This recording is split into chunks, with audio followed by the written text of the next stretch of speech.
time of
So, of course, because this is the two-phase special format, even though Jacqueline has had fence 7 down, which is in our first phase, she can continue to the second phase.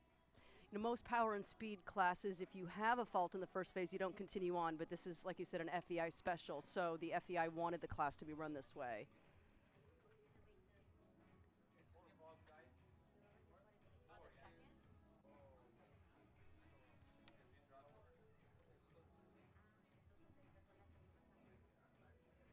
Just now comes quite easily down this last line, just taking her time with the fence down. She won't be challenging for the lead. I'm sure we'll see some double clears, and she's picking up a little bit for time as well.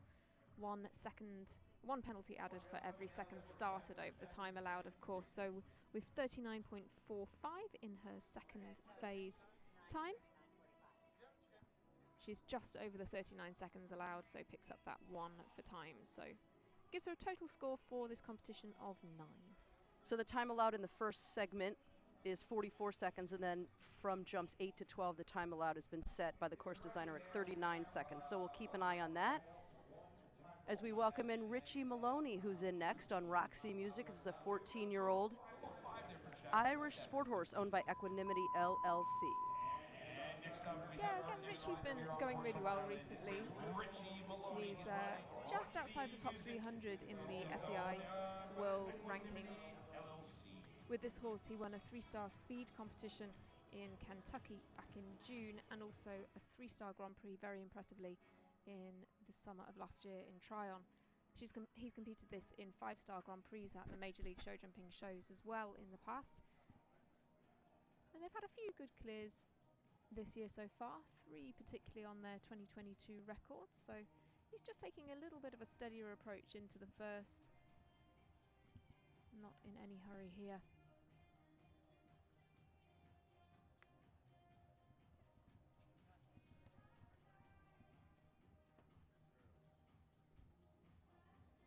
Quite a lot of places around this course where the riders can opt to take the inside turn.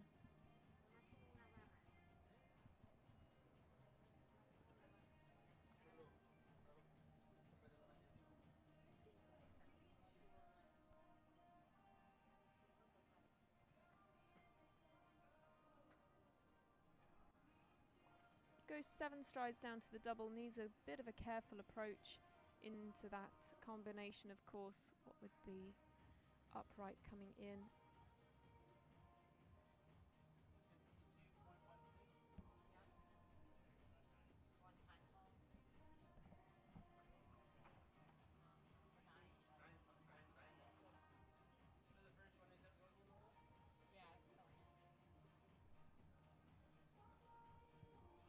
Yeah, so a total of 9 time faults in the first half.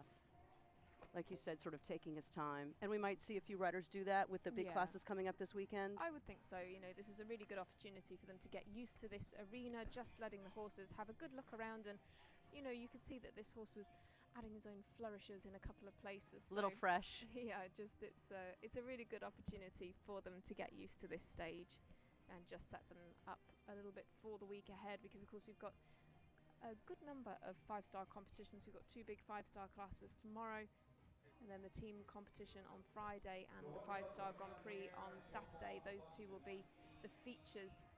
Of course, it's a little bit different because we'll be having the main competitions under lights here as well this week, so quite a different atmosphere for them in comparison to the earlier Major League legs. So a first for the summer to be under the lights. Yes, exactly, yeah. So, you know, they're getting used to this arena, but it will be really quite different once the sun sets and the lights are on in those big feature classes as well.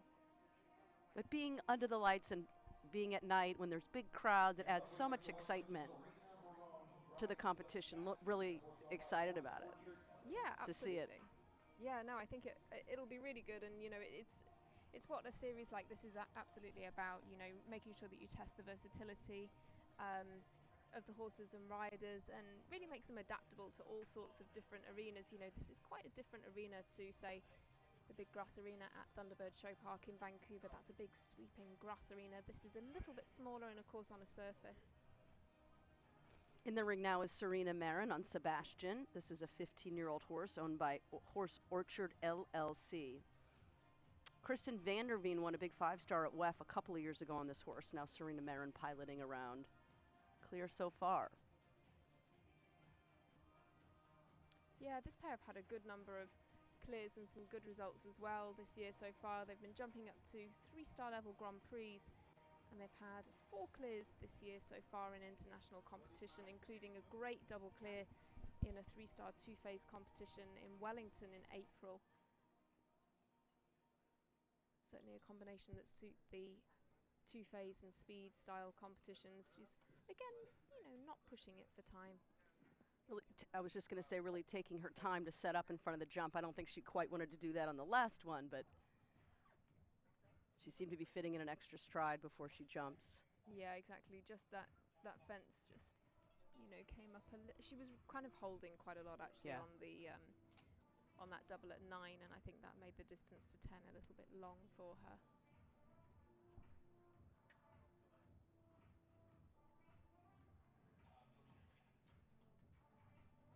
again, that's what these competitions are about. It's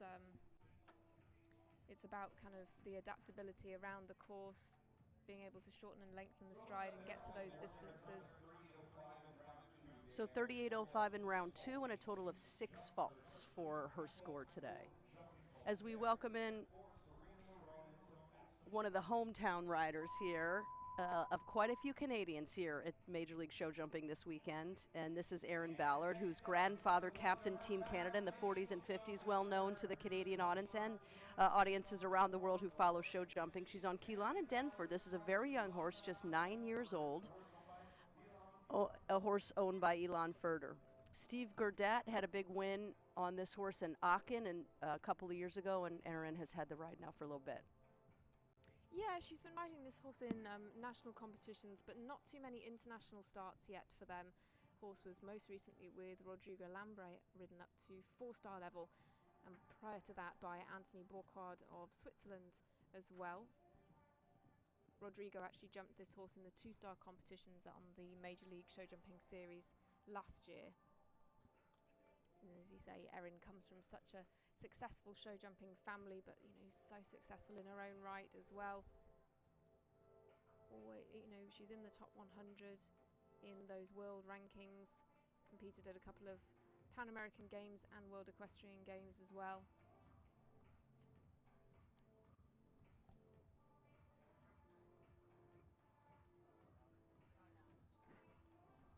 The key rider for Ilan Furter as well, with that fantastic string of horses that she's got access to there.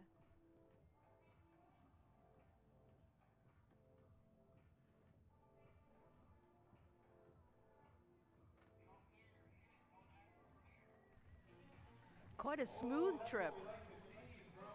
Yeah, very smooth, and our first double clear. So big smile from Erin as she crosses in front of us, and 32.06 will be her time going forward. The 4th to go and the first clear of the day. Yeah, I think we might well see a few riders going a little bit quicker than that. I'm sure we'll see more and more double clears coming up, but a really nice start for Erin, and to get a double clear already at this early stage of the week will really give her confidence for the coming competitions. In the ring now is Caitlin Campbell on Paulina de Lescaut. It's a 13-year-old mare. Entry number 869, owned by SWS Training and Sales. Again, this horse has been going really, really well for Caitlin. Absolutely going from strength to strength. This is their second international show together this year. But in 2021, they jumped 5 clear rounds for the team, Caitlin, this year on the Roadrunners Major League Show Jumping team.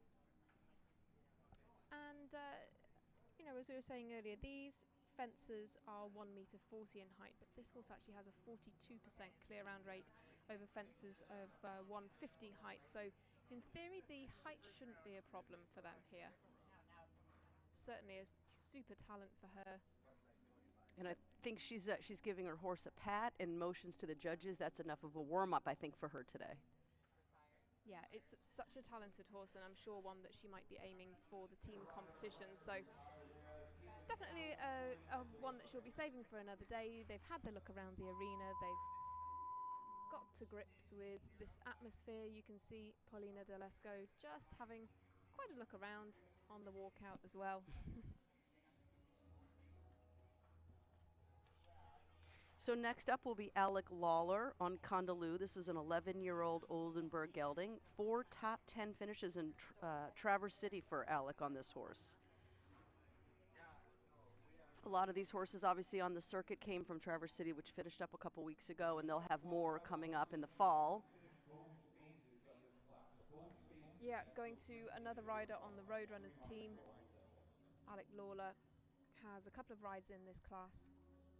4 Gold will be coming next. Condaloo, though, is certainly a talent for him. 4 Gold was who he rode on the team in Traverse City as well. He's had this ride since 2021, and it's one that he got from Jenny Johansson. And they've jumped a good few Oof, clears so far together, but That was a little unexpected. not to be today.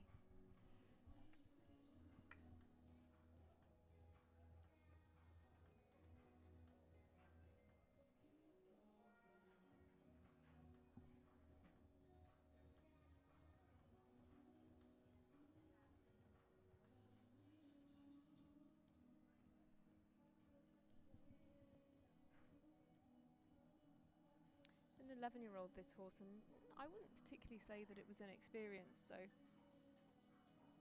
Oof, no, huge jump over fence 5. Oh, What a shame.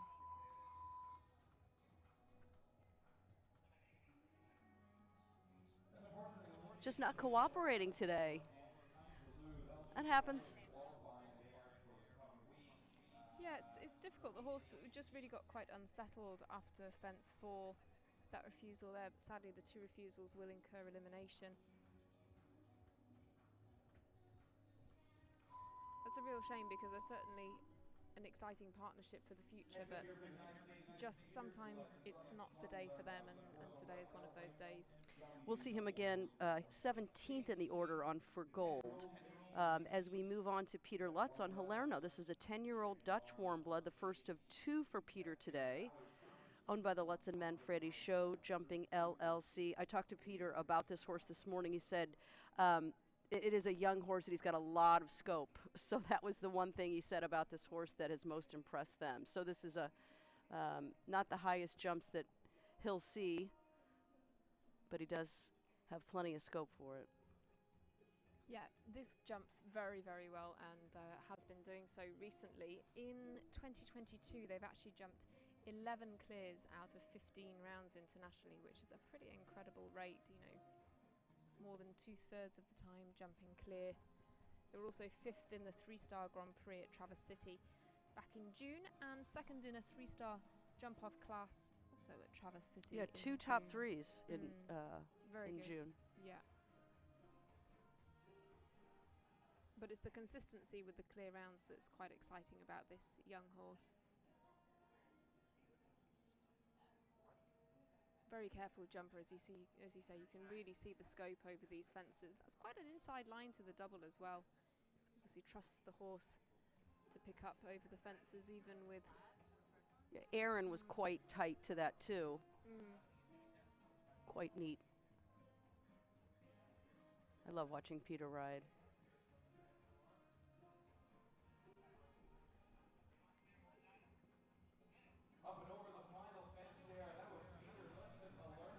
Really beautifully done. Such a lovely round, and certainly a horse that you've got to be excited to see that later in the week as well.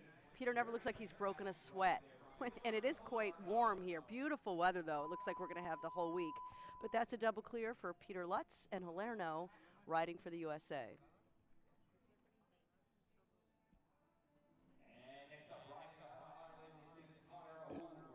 So Conor O'Regan is in next, representing Ireland on Mendini DR. This is a Belgian warm blood, a 10-year-old mare for Dynamite Ranch LLC, one of my favorite owners.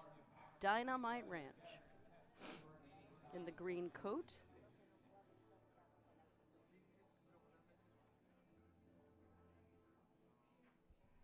Yeah, again, you know, this has been a pretty consistent horse so far this year. They've had 6 top 10 finishes so far. They were also 20th in a 5-star winning round competition in Traverse City. Just the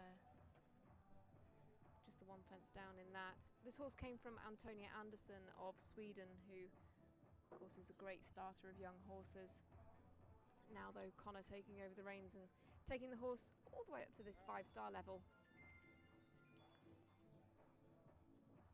Really had to step on the gas to get over that last fence and did it quite well.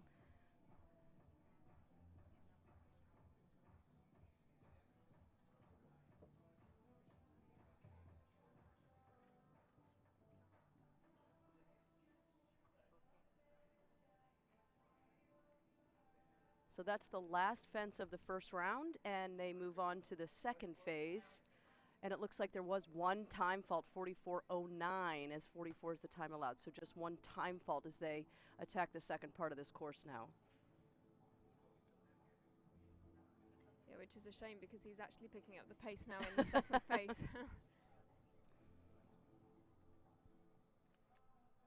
course, it's that second phase time that's so crucial.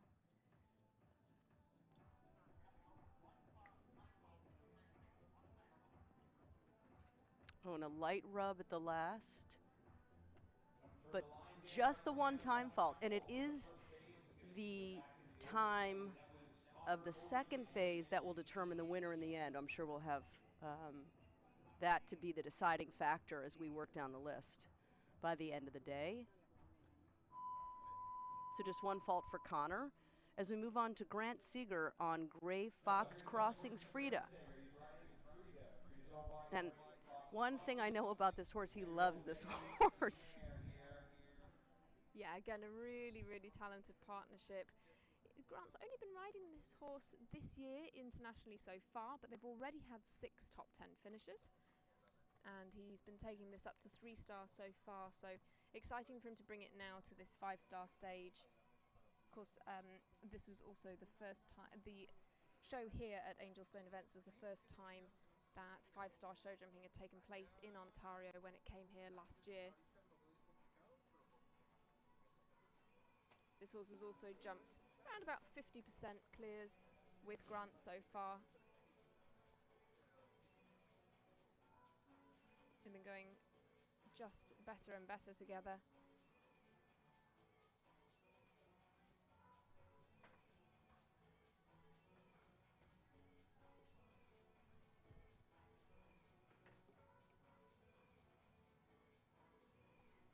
Oh, just one time fault again. I was just about to say he looks fine heading to that last jump of the first phase.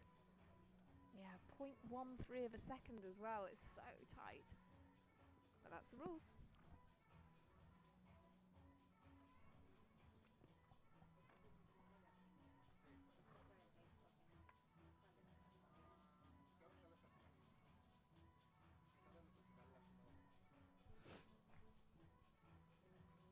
Just takes the time to sort of balance the horse a little bit.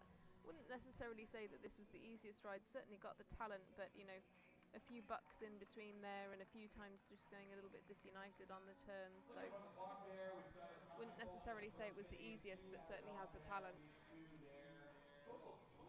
So a total of 3 faults then for Grant Seeger and Frida in their first big class of the week.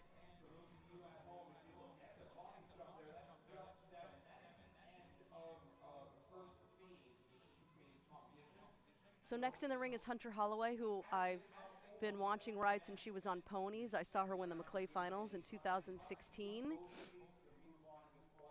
when my daughter was doing the equitation and riding as a teenager, and I can't believe it was 2016. It seems like not that long ago. But she's always been such a talented rider, grew up riding. Her mom, a spectacular rider, always been in the family business, and she's been doing the jumpers in the Grand Prix for a long time. On a horse today called Lopez T, very new for her. This is a 9-year-old horse. Yeah, it is quite a new horse for her. It's only her second show internationally with this horse. They just had 1 fence down in the 3-star speed class in Traverse City. And this horse was previously ridden by Hendrik Jan Schutert and Sally Hopkinson.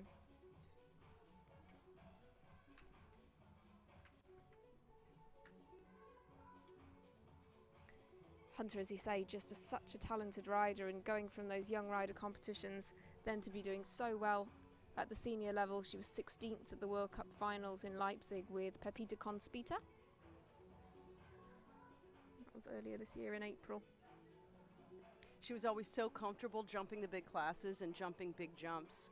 And you can see her solid equitation has served her well over the years on the jumpers. She's such nice style.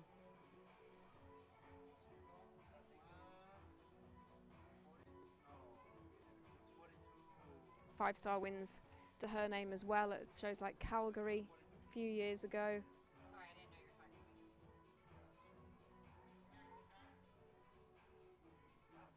Oh, and the last fence comes down. That's the first time we've seen a clear round ruined by that last fence today.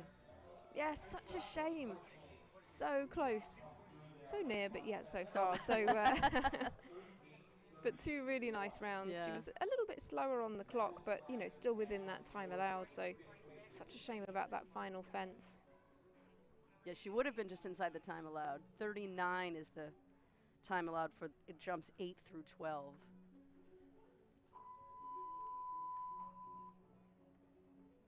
Next up, representing Team I Candies, Jacqueline Steffens. She's running. So here's the next entry for Jacqueline Steffens. This is Cat Ninja, who she had the big win on. Andy Coker had this horse before. This is her second ride. This is the 14-year-old Dutch warm blood Cat Ninja. And I think it was her trainer, right, Paul O'Shea, who was the only, who was second to her when she had that win. Yes, he was. Yeah. Yeah, she was really thrilled with that win, and she said, I did ask her if there was a little bit of rivalry between trainer and student, but no, she said that Paul was extremely pleased for her.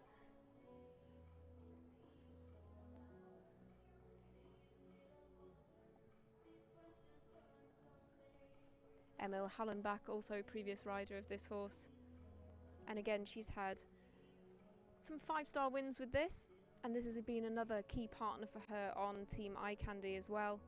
But this pair are pretty established up to 150, 155 level now. And again, she is a little over the time in that first phase. So she picks up 2 time faults in the first phase. 45.28 was her time. Now into the second phase.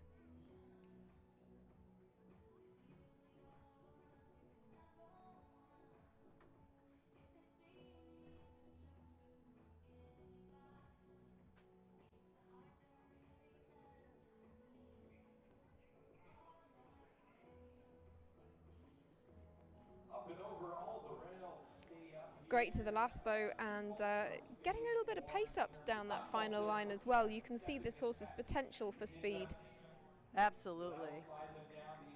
Something that she used very effectively in that great 5-star win very recently.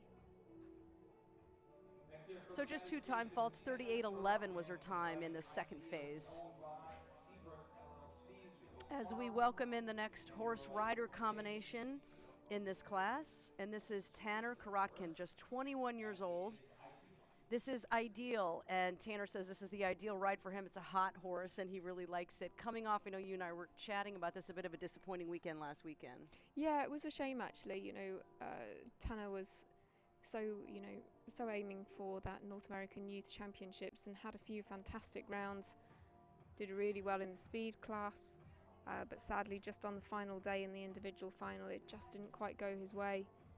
But as you say, this is a horse that really suits him. He likes these hotter types. But, you know, despite the slight disappointment at the Youth Championships, actually, this pair have been doing very, very well. They were 5th in the 2-star Grand Prix at Traverse City in July and 4th in the 5-star 2 phase with this horse at the Major League Show Jumping leg at Traverse City as well. This is the horse that Shane Sweetnam and Spikos got as a 7-year-old, and he's just taken over the reins from Shane. Did well to get over that. Yeah, very well. Horse just losing a little bit of balance, losing a bit of focus from off the corner there. But I think he's, just turning a circle, just going to opt to retire there after the first phase.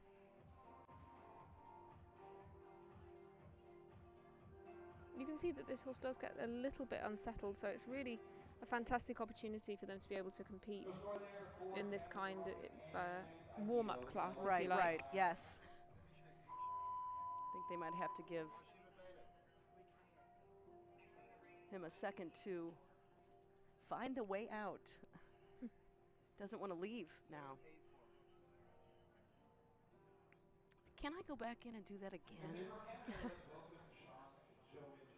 Tanner, of course, on the list for Spyco Spies, so be really interesting to see who he chooses to ride in the team competition. He has Ideal here as well as Quinn, 33, both of whom have been great partners. Massive jump over the first jump for this horse. This is Sean Jobin. This is the first of 2 for him, owned by Fox Ridge Farms. Such a scopy horse. This horse has a 50% clear round rate over fences of 150 height, and they're 48% clear over 145. Also jumped on the team competition at Traverse City for the Show Plus Northern Lights team, who did really well getting into the bronze medal jump off. Another one of the Canadian riders who's here, and he should be okay on time in the first phase. He splits his time between his setup in Ohio and in Ocala, but considers Canada home. And he is picking up the pace a little bit.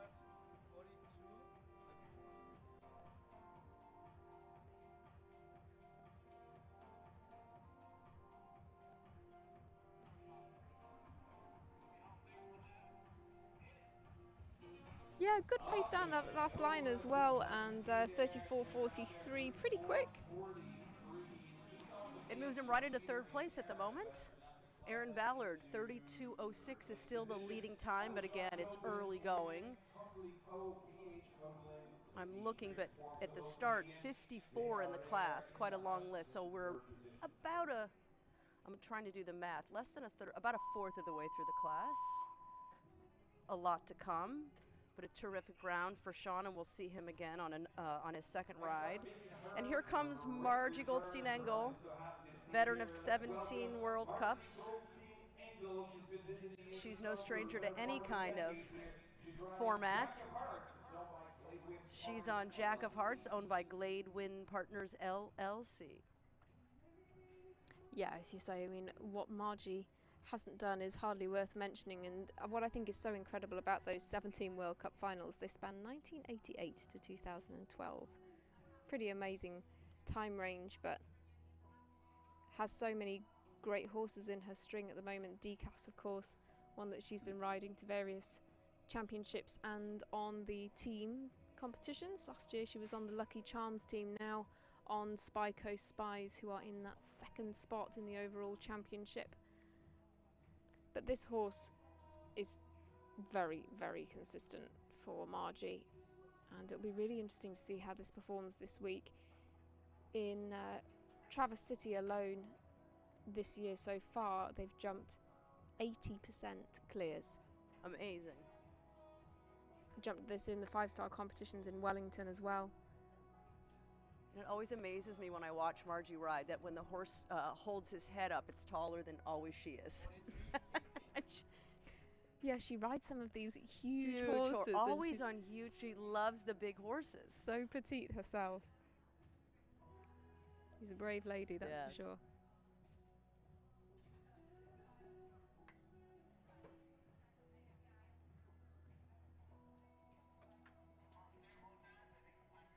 She's fighting for the last. Up and over the final jump, let's look to the clock there. It's going to be 38.47. So she is double clear, not as fast as some of the others, but 38.47 is her time in the second phase. Arguably quite perfectly judged on the time, actually, because she's just inside that 39 seconds and also just inside the 44 seconds in the first phase, so made use of all the time available but still picking up the double clear. Didn't like the butterflies, though. I think Jack of Hearts has a thing for flies here. She's giving the horse a little bit of a tour maybe for later. Yeah, I think she's definitely making sure that the horse is just having a good look around the arena, having a good look at this team decoration in the middle of the arena. It's very eye-catching, making sure that that's not going to be a problem later in the week. It is a gorgeous arena, very colorful though, a lot of colors. For the Yeah, absolutely setup. Beautifully prepared. And as you say, great weather for the jumping this afternoon. Hopefully it will continue for the rest of the week. I heard the loudest thunderclap I've ever heard in my life yesterday, and then it didn't even really rain. It was so strange.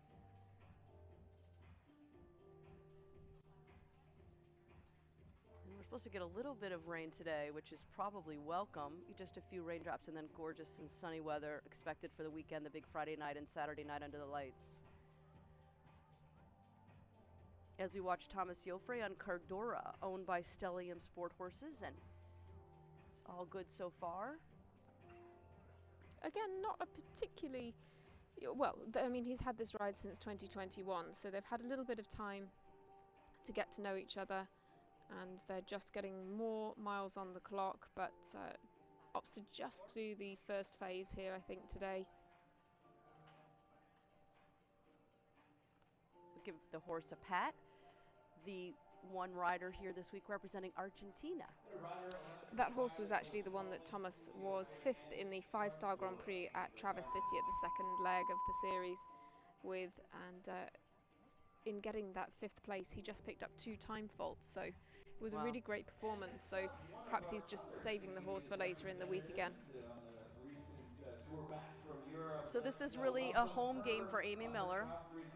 Of course, the legendary Millerbrook Farm in Perth, Ontario, not that far from here as we come to you from beautiful Erin, Ontario, about a half an hour from Toronto.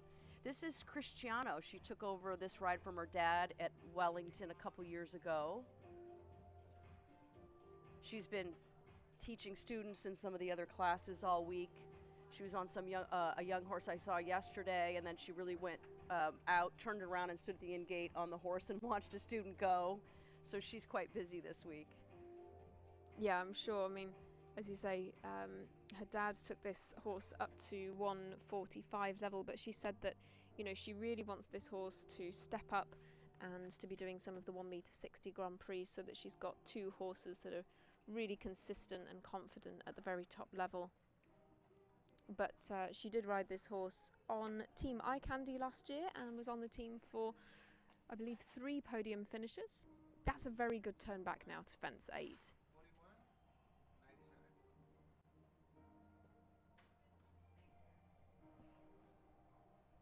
Probably the nicest one we've seen. Yeah, not wasting any time.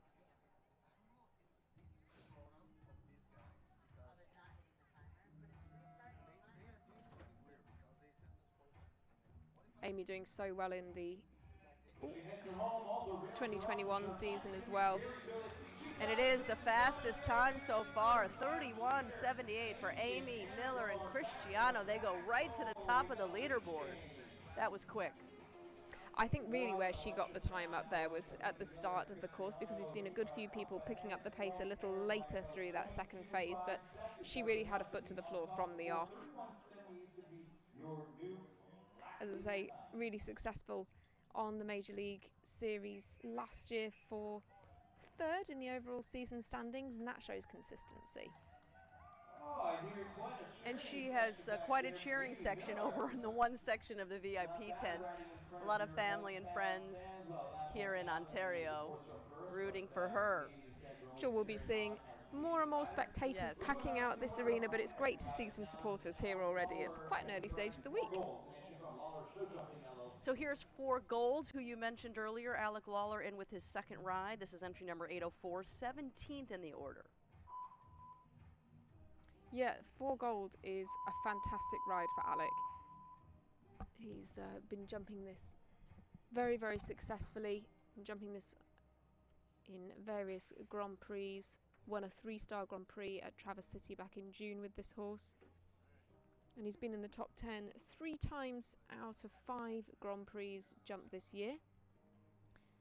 This pair are also very successful and consistent in terms of their clear rounds, 75% clear over fences of 155 height and 44% at 1m50.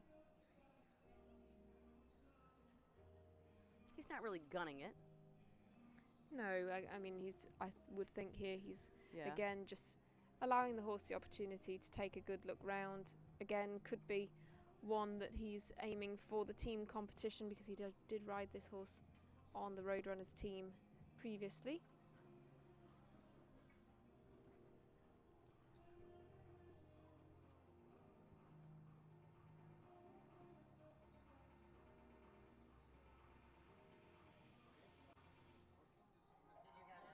But he was within the time in the first phase. Yeah, I think so nice and steady for him. Yeah, I think he was picking up the pace a little bit as he progressed, but as you say, a fraction over that time allowed. Oh, check that. Yes, 45.02. So the 2 faults did come up. I was a little surprised that he had been. Yeah, I was I going guess quite that's why. steadily. And he does gun it to the last. So good for him to go without any rails. And just 2 time faults in each section. 45.02 the time in the first, 40.16 in the second. Total of 4 faults for Alec Lawler and 4 gold. Next, oh, go ahead. No, sorry, I was just going to say I think that's a really encouraging performance for the rest of the week as well, because, you know, you could see him really stretching the horse out and really going for that final fence, as you say. Just gave us a little hint as to what might be to come in some of those, you know, the speed classes or perhaps the winning round. Well set up for the rest of the week. So here comes Nick Delajoyo on Cantargos, 18th in the order. This is entry number 771, owned by the Berry Group LLC. This is a horse that I'm really interested to watch, actually. It's a relatively new ride for Nick, and this is actually their second international show together. They were jumping in Traverse City for mainly clear and 4 faulting rounds. I think this horse can be quite hot. They were 8th with a double clear in a 5-star 2-phase competition at Traverse City, but this horse was previously ridden by Przemysław Koniopatski, who's been going very well and jumping more and more in the Longines EEF Nations Cup series, what was the Division 2 Nations Cup. Now Nick, though, taking this up the levels, and it's certainly got the potential, but as I say, it does look like a bit of a hotter horse, one that he's got to ride very carefully, but that's certainly something that Nick is pretty expert at. I mean, he's obviously aiming to retire here, heading left from fence 7, but it's taking him quite a while to slow this horse down. I don't know that the horse wanted to stop.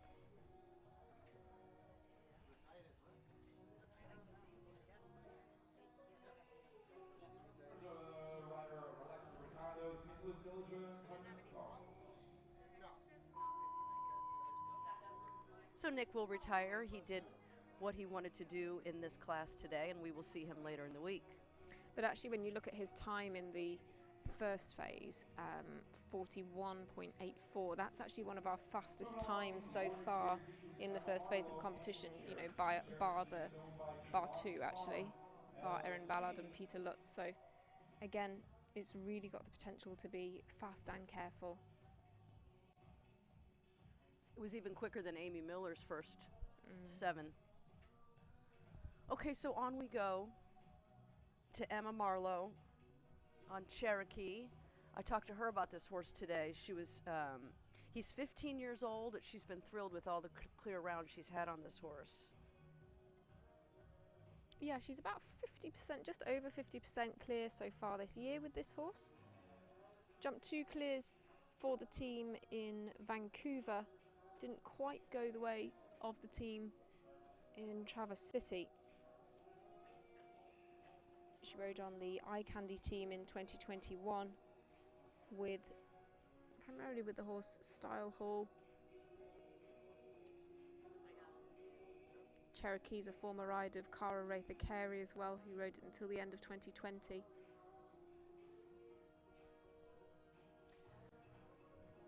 So 1 time fault in the first segment for Emma, 44.41. Just over the time as she attacks the second phase. She's been with Treilani Farm, she was telling me today, for the last 5 years. She's a rider, grew up riding in California with Leslie Steele, a very well-known trainer out there. And she just has the 1 time fault. At the end of the day, she left all the rails up. 35.05 was her time in the second phase. So a nice go of it for Emma this afternoon.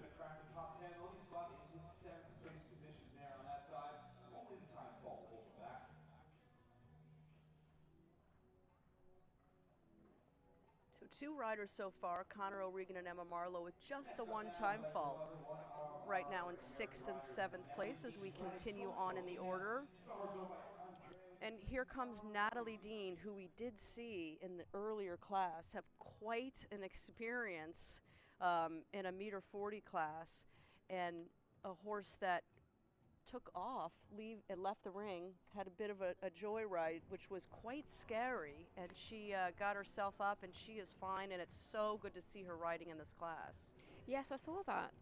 The horse was loose in the ring for quite some time, wasn't it, before then making a swift exit on his own, or on her own, perhaps I would say. Took a jump out of the ring, and it was quite frightening. Natalie seemed just fine, and they were able to get the horse pretty quickly after it left the ring, but it was quite scary for a moment there, so thrilled to see her back in the ring. She was wearing a vest, and it did help her fall. It did cushion her fall. Yeah, those air jackets are brilliant. See if she's wearing one again here. Such a great invention. It's not quite so bulky as a body protector. She jumped this horse in the 5-star Grand Prix in San Miguel and Monterrey in Mexico, and also in Rockwood last year as well. And she's ridden on this horse on the Major League teams as well. Oh, quite a turnaround in fortune for her across the day. Just fantastic. 29.81 was her time in the first phase. 34.71 in the second. That ranks her in 5th right now. And it's really because of the time in the second. She was lightning fast over the first 7 jumps, but the winner and the order is decided by the time and the faults in the second phase. Yeah, by far the fastest round in that first phase that we've had so far. But I'm sure she'll be very pleased with the 5th place at the moment, or certainly pleased with a relatively top placing. Well, she 100% went in the ring like nothing had happened half an hour prior. It really did just happen about 15 minutes before they were set to walk the course for this big class. It was toward the end of the previous class. So as we catch up with Hunter Holloway's second ride, this is Eastern Jam, a 13-year-old Dutch warm blood. This is owned and showed by Hunter Holloway. Yeah, she's had this horse for quite a good while now and was jumping it at Traverse City just a week ago. Jumped in a couple of the 5-star competitions just to have one down in the speed class. She also gives a wave. That's going to be enough for Eastern Jam. She got what she needed out of this trip around. So we certainly have seen some horse rider combinations really go for it. We have seen some different strategies as they've come in the ring, and that was her strategy, I'm sure, from the beginning with this horse. Yeah, I mean, as you say, I think a lot of these riders, they are always competitive. They always want to be competitive, and so certainly there'll be some that will be coming out keen to make their mark at this early stage of the week, but equally there's plenty of riders who appreciate that actually, it's just a great opportunity to get used to this ring, and I'm sure it's going to be very, very eye-catching in here later on in the week under the lights. One of my favorite ladies in the sport, Pam Keenan, Lily Keenan's mom, said once, there's always someone in the class who's going for the win. And I always have remembered that. There is always someone going for the win. No matter what the prize money, no matter what the rules and regulations, there's always somebody going for the win. That's so true. You see some of the super fast European riders, Julian Epeards and people always have a foot to the floor. I don't think that man's capable of riding slowly. This is going nicely so far, though. Yeah, Jacqueline Steffens is back in with her third. This is Funk, another entry of Eye Candy jumpers. They've got some fantastic names for the horses in their strings, and Erica Hatfield, of course, the mastermind behind Eye Candy, has a load of great horses with Jacqueline. I know that she's pretty involved in the naming of these horses. This one just an 8-year-old, and Jacqueline competed this at Calgary in June and July, up to 2-star level, so first 5-star appearance for this pair. So they did get a rail on the oxer there, so they're working on 4 faults here as she comes up to the last. And a nice run to go over the oxer there along the last fence. So 5 faults in total, 1 time, 1 fence. 37:39 a quick time in the second phase. 44:85 was her time in the first. That's where she picked up the time fault. As we welcome in Juan Ortiz, he's next in on Toulouse. Originally from Venezuela, but he says Canada is home for him. He said, he was telling me today, he lived here from 2005 to 2010 in Toronto, and he married a Canadian, so that counts. Are you buying that? Well, I mean, he rides on the Show Plus Northern Lights team. That counts. Whose logo is, of course, a little bit like the maple leaf. Juan, you know, he's always there or thereabouts in a lot of these competitions. Of course, competed at 2 Pan American Games and 1 World Equestrian Games as well. But his partner that you were mentioning there has competed up to 3-star level as well. Toulouse is a horse with whom he's had 6 out of 23 clear rounds up to 5-star level this year alone. We're going to see him later on Kinky Boy, who is his #1 horse. This is a horse Toulouse that he's excited about bringing along. Yeah, he actually rode this horse on the Show Plus Northern Lights team in Traverse City, which was quite an interesting choice for him because, you know, it's a less experienced horse, but as you say, he's keen to get this horse up to the level. So a little bit second to Kinky Boy at the moment, but certainly one that's coming up the ranks. A feisty mare, Toulouse, finishes with 4 faults. It's really the time, so they finish with 4 after 38:13 in the second phase. Here comes Bugatti, a real veteran of 5-star competition. He's won here before with Jeremiah's. We got another one in store for us. This is Alberto Michon. He's riding Bugatti. Alberto Michon is in the ring next, a real veteran of the sport. See how he decides to handle this. Yeah, it's fantastic to have so many top competitors here at this competition. Alberto competed at 3 World Equestrian Games, 2 World Cup finals and 3 Pan American Games. And at those Pan American Games, he's got a bronze, a silver and a gold medal in the team competitions and an individual silver as well. The hat trick +1. Yeah.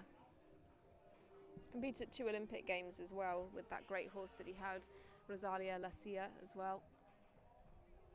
Certainly been lucky to have some really talented rides. That was such a shame, actually. It was more the distance that they struggled with over that oxer, because they certainly had the height. So a rail comes down working on 4 faults as they begin the second phase now. Over 8. And then to 9 AB.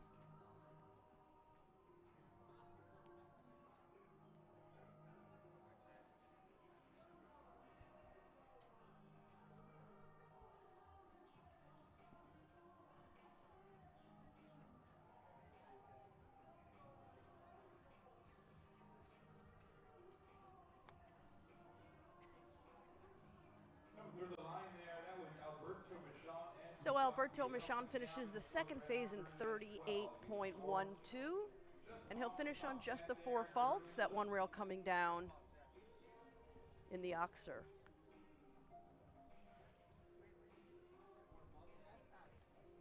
Amy Miller certainly looking like a pretty impressive performance in this competition, but still only 6 double clears, so 6 out of the number of starters so far. We've had 24, so we're around about 25% clear rate in this competition. So goes to show, you know, we've got quite a lot for them to tackle in this course and quite a lot for them to consider. The fences coming down all around the course, really. Almost halfway through the expected starting order of 54. We're on to the 25th entry. This is Gisborne VDL, a Dutch warm blood owned by Ariel Grange, and the rider is Hyde Moffat, one of the veteran Canadian riders here.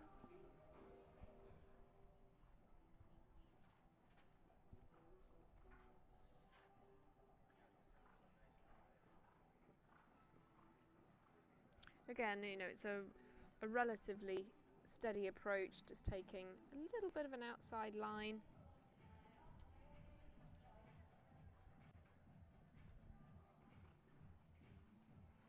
This pair were 9th in the 5-star Grand Prix at Thunderbird Show Park in the week after the Major League show jumping show. But they did jump a double clear in the 5-star 2-phase competition there as well, so quite on form, but certainly really cemented at this 5-star level now. Jumped quite extensively up to 5-star at Wellington.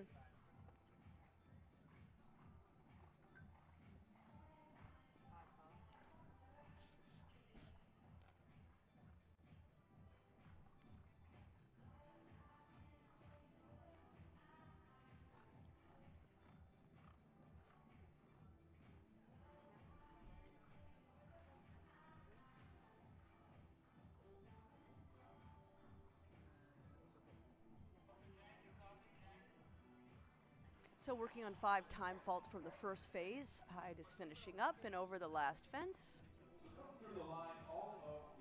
3 time faults in the second, so he'll finish on 8.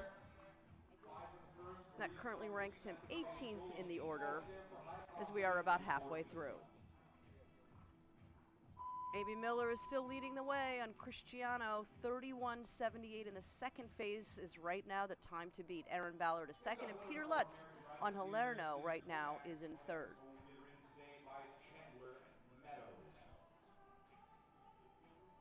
So Chandler Meadows is in next on Konak, entry number 829. She's 26th in the order.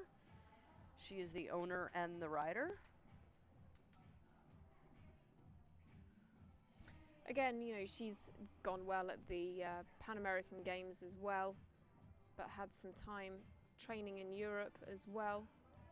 Konak is 12-year-old now by Nabab Derev, and this is one that was previously ridden by Gilles Thomas, and Chandler took on the ride in 2022, and they're pretty cemented up to 2- and 3-star level. But again, it's quite interesting. You know, we have a good few combinations here that we've seen already in this competition who are very solid up to the 2- and 3-star level, and now perhaps just stepping up to 5-star. So some really exciting prospects here. Gilles Thomas, of course, doing absolutely incredibly this season, doing so well, that young rider from Belgium.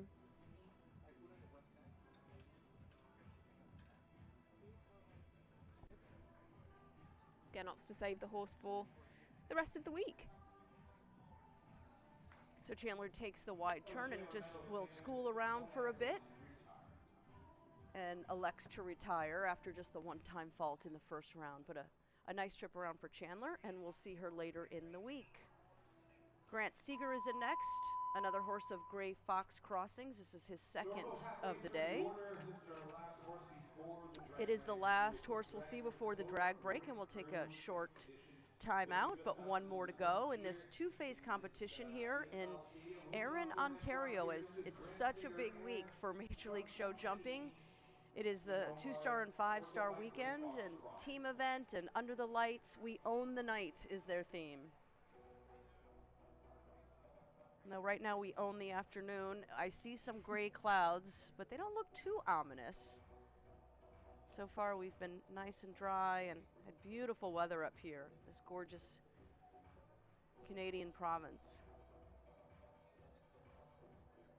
Yeah, as you say, the forecast's good, but some of these clouds do look quite dark, but we wouldn't really mind a bit of a downpour tonight if that clears things for tomorrow. After the horses are done, that would be great.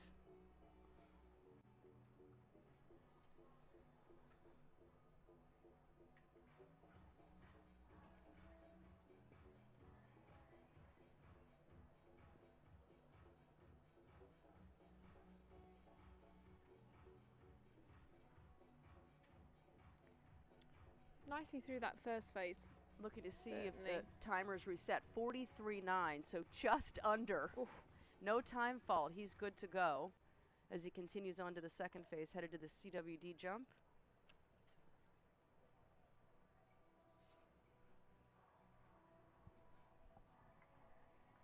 Just quite steadily down this second phase as well. Cantuccini, this 11-year-old, one that Grant's just giving a little bit of an educational round here, I think, as well.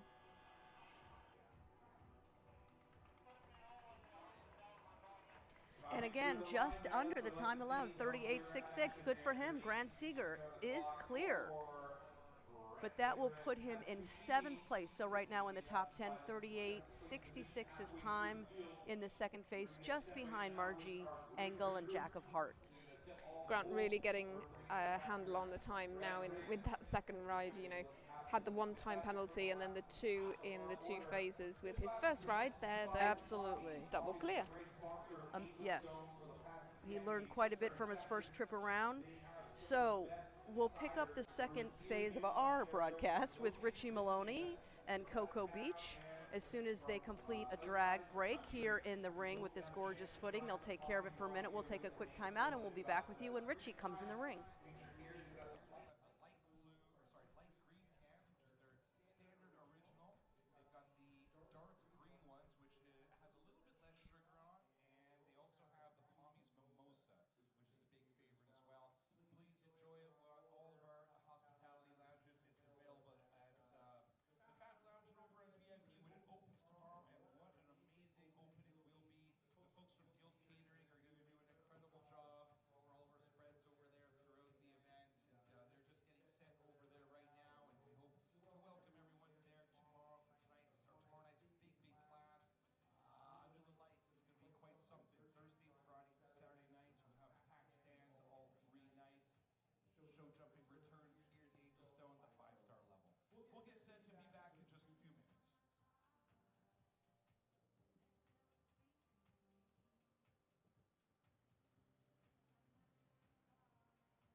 BFL goes the extra mile just by always being there when you need them. It doesn't matter if it's a weekend, it doesn't matter if it's after hours. If you need them, they're there. It is really important to have horse people insuring you in the horse business because they know our sport, they know our business, and they help you understand what is covered, what is not covered. It's integral to have horse people insuring us.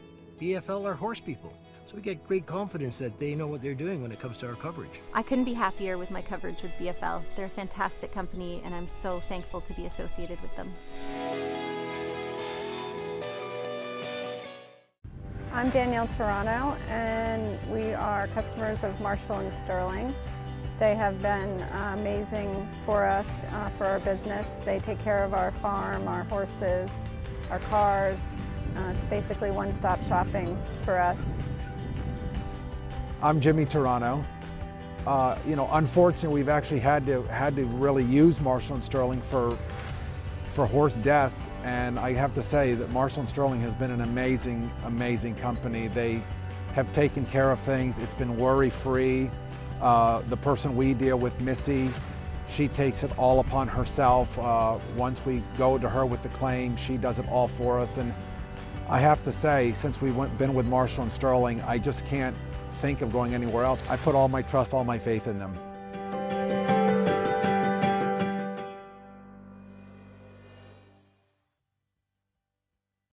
Premier Equestrian, the #1 choice for footing products. Premier Equestrian, footing products that improve performance. Premier Equestrian, footing products for cushion and stability. Call 800-611-6109 or visit premierequestrian.com. Our horses are not a commodity. Our horses are family members. And so in essence, when we're talking about equine insurance, we're insuring family members. So what could be more important than insuring family? BFL is the absolute best insurance company that you can be with. They insure my horses, they insure my farm, they insure all of our automobiles. They are just a fantastic company when you need them. We feel really great in our coverage with BFL. We don't have to worry, we're relaxed, and we can basically just focus on what we need to do. We've had a long history with BFL, and it's really important for us at Millerbrook Farm to deal with people that we trust. BFL is a great fit for us. We feel comfortable in our day-to-day, being covered with the horses, being covered with our coaching, being covered with our facility. BFL are horse people, so we get great confidence that they know what they're doing when it comes to our coverage. The beauty, power, and elegance of warm blood horses is no accident. A history of carefully crafted breeding practices that walk the delicate line of art and science has created a horse that is as strong as it is graceful, so that it may successfully compete at the most elite level in equine sports. Breeders can access an American Stallion station that provides both fresh chilled and frozen semen options with full transparency on semen quality. Set on 800 acres of Lexington, Kentucky bluegrass, Spy Coast Farm is revolutionizing the breeding practices of warm blood horses. World-renowned stallions with proven bloodlines that have successfully competed at the top level of international Grand Prix sport are collected by a resident veterinarian and processed promptly for shipment to a domestic breeder for a timely insemination of their ovulating mare. The experts at Spy Coast Farm are determined to improve your U.S. breeding options by taking the guesswork out of semen quality. Life, like work, is always in progress. You'll never really run out of things to do. It means you'll always have something new to learn. You might even discover something better. Sure, it can be hard, but you gotta be tough, like your Kubota. Because as long as you power through, you'll keep on moving forward. Kubota, for Earth, for life.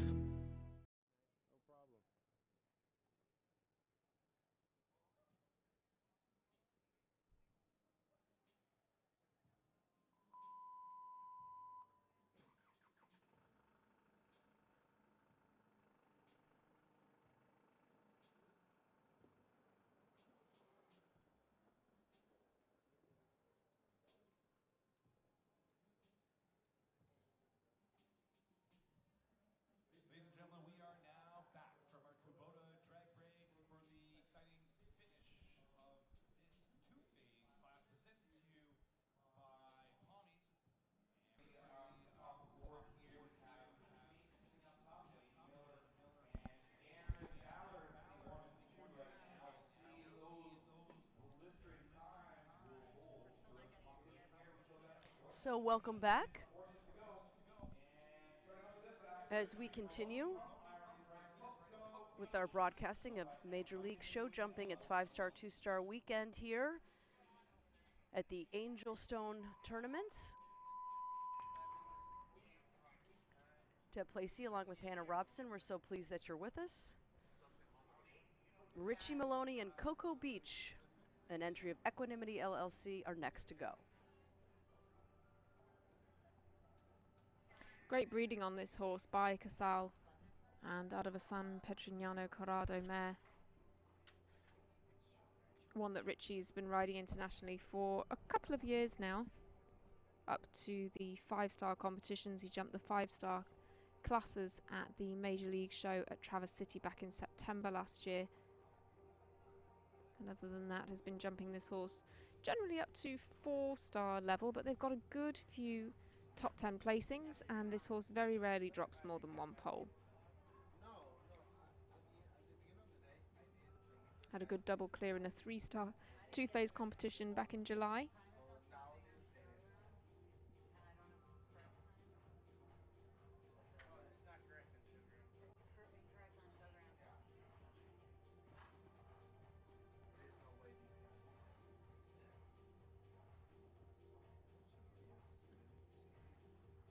So Richie already over the time before he hit the last jump. Second ride, of course, for Richie here this afternoon.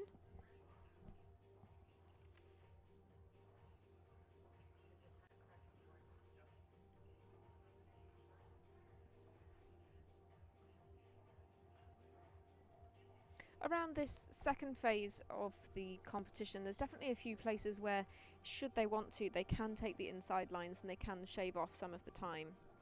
You know, they can go a little bit tighter from 7 to 8, and then also from 10 back to 11. Arguably, they could try to cut inside the first fence, or and then round the back of fence 4 there. So as we continue on, we'll see how many riders attempt to do that, who are going for the win. Others are just giving their horses a good school around. 54 entries in this first class, just a $1,000 class. So it's not that they're going for prize money, really just a chance for them to get in the ring, get their horses in the ring, get the week started. With big competition under the lights the rest of the weekend. And here is one of Canadians' favorite daughters. Erin Ballard is back in the ring. This is Nanini van de Beldrief, again from Elan Furter and Esperance Imports LLC. Right now, Erin is sitting in second place on Kilana, her first horse in this competition. 32.06 was their very fast time in the second phase. Yeah, Nanini is a horse that, you know, certainly by no means Erin's second to Quilana really, but just a 9-year-old mare by Canaan and Heartbreaker, so impressive on the breeding side of things as well. And she's been jumping this to some pretty iconic shows recently. That was a good turn back in this first phase as well. She's been jumping this over in Europe as well recently in the 5-star competitions in Rome at the Piazza di Siena for a 9th place in a speed class. In a jump-off class, excuse me. I was just going to say a lucky rub at the beginning of this combination, but then the back rail comes off the oxer, so she does. I guess it wasn't so lucky, the first rub. Yeah, it gets quite deep to fence 7 as well. I think doing that just to say to the horse, you know, come on, we've got to jump a little bit more upright here. But I was going to say she's also been jumping this in some 5-star classes at La Ball as well as in Rome. So getting the miles in terms of competitions, but getting some miles on the passport as well, this pair. Yeah. Great to see that they can, you know, compete in so many of those very top level competitions against some of the best combinations in the world. So Nanini finishes with just the 4 faults in the first round, and it's still a pretty quick time, 35.07 in the second. She's still sitting, though, in second position after, let's see, the first 29 have gone. So 25 more, including Caitlin Campbell, again from SWS Training and Sales. This is Amir. Entry number 868. One of the road runners. We'll see if she goes as fast as the road runners do here in this trip. Yeah, the road runners not quite having the day that they wanted in Traverse City, but certainly a team with a really good lineup, certainly ones to watch. Such a competitive running this year of that that Major League show jumping team competition, with Team Helios having those back-to-back wins, but Spyco Spy's very much up there as well. Not a horse that Caitlin's had for too long. She's been riding this at Vancouver in the two-star competitions, but this was the Olympic ride of the Argentinian rider Fabian Sejan. Jumped it to a 7th place for the team at Tokyo. Fabian also competing this in the Longines EEF Nations Cup Series in the final of that competition in Kronenberg. Was it last year? Now Caitlin just getting this partnership going, just really solidifying the partnership. Can just hear a little bit of that thunder that you were talking about earlier, Deb. I hear a little bit more. She was clear. The thunder did not bother her. 42.96 was her time. Under the time allowed of 44 in jumps 1 through 7. Almost finished with her second phase, and she did take a nice run at that last jump. Let's see what her time is. 36.33. So that's good enough for 6th place right now. A nice ride for Caitlin Campbell and Amir.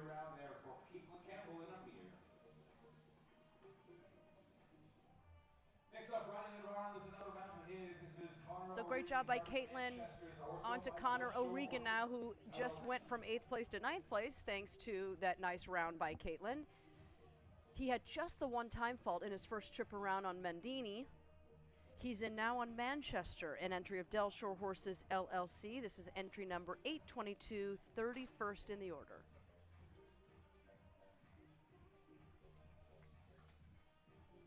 Yeah, it'd be interesting to see if Connor can also do what we've seen a couple of riders do and avoid the time penalties here. Manchester also quite a new ride for him, certainly in the international competitions. Oh, you could see the you know, looking straight at that section of the VIP tent, and that's where the gray clouds are, that the horse just got hung up a little bit there over that jump and got the rail. Yeah.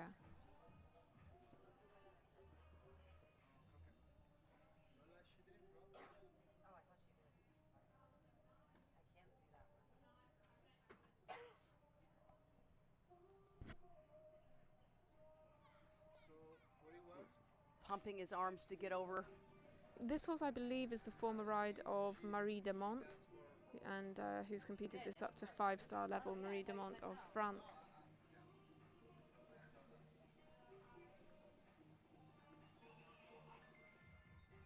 He's taking a nice wide turn, but it looks like he was going to continue.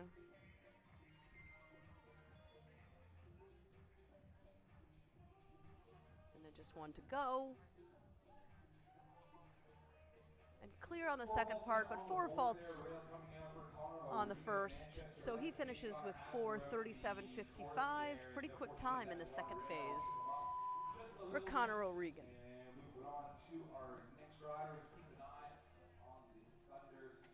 They are keeping an eye. We can hear the announcer saying on the thunder situation, and we'll see if they need to hold things up. They will for safety's sake, but they seem to think it's just fine to continue, and so we'll welcome in Peter Lutz on his second ride, and this is Fellini.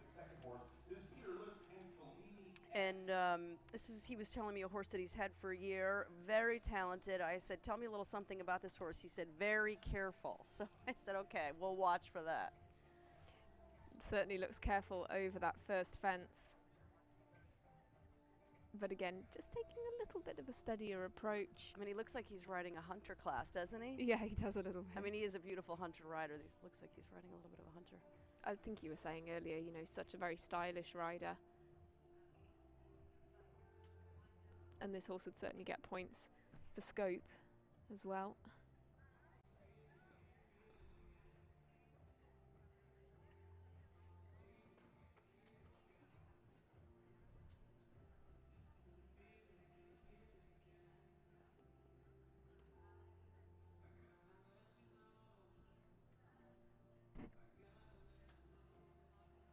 Little hung up over the oxer there, but got over it. There's that careful side coming out. I guess so.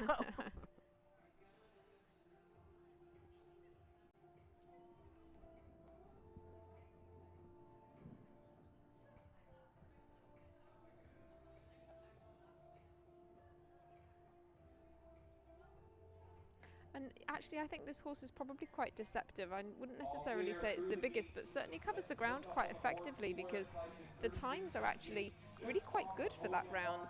And he certainly didn't look to be in a hurry anywhere. Exactly. How about Peter Lutz tucking himself right in behind his first ride by a difference of, it looks like 17/100ths of a second. His time 33.98, so right into 4th place on Fellini, and Halerno in 33.82. So pretty quick, pretty similar. Very similar times in the first round as well, by the looks of it. But very impressive out of the number of combinations that we've had come forward so far to be in 3rd and 4th. And actually, you know, time-wise, he's not a million miles behind Amy Miller, who's leading the way. A little bit more than 2 seconds. So now Sean Jobin is in with his second ride, Fox Ridge Farm Stables Darius, and this is a horse we've seen him on before.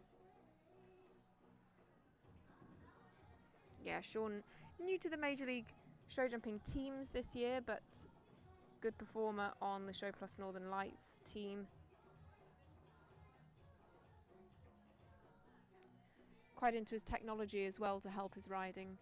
Sean really goes for looking at the statistics and looking at how to integrate different pieces of technology to improve his training.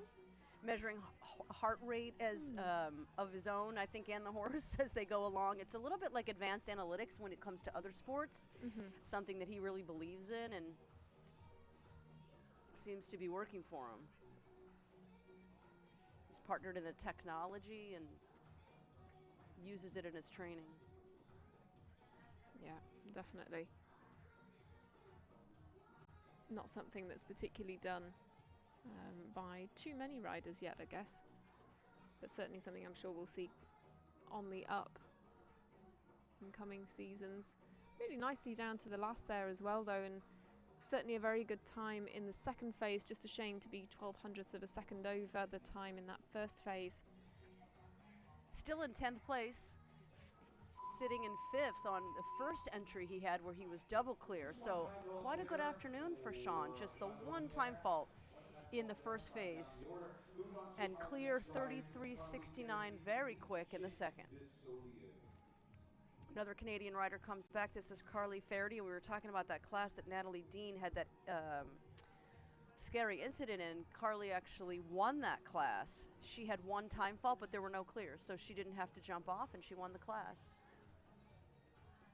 Now she's in on Elite Chine de Salut, Fairgreen Sod Farms entry, number 815, 34th in our order. So after Carly will be 20 to go. It's actually, for a big class, moving pretty quickly. Yeah, they are getting them in and out of the arena really quite quickly, but I think, you know, even though it's a two-phase competition, we still only have 12 fences in here, so we're really getting through them quite quickly. Carly is new to the Major League teams this year, rides on Team Logano.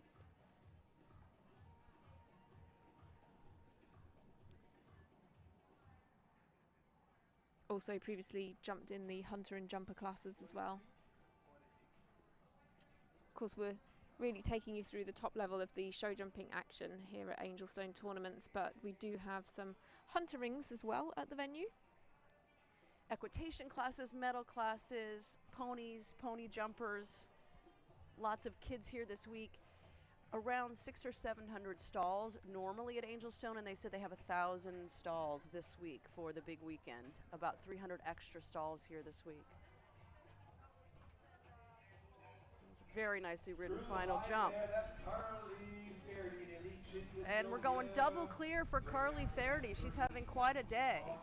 38.17 was her time in the second phase, so not the quickest.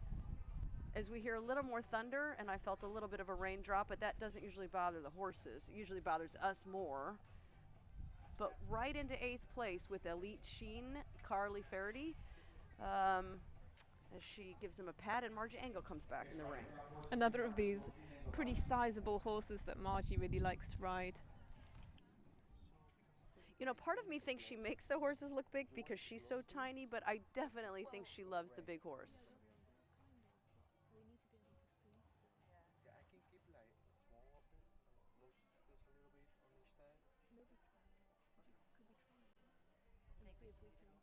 we can start raining next.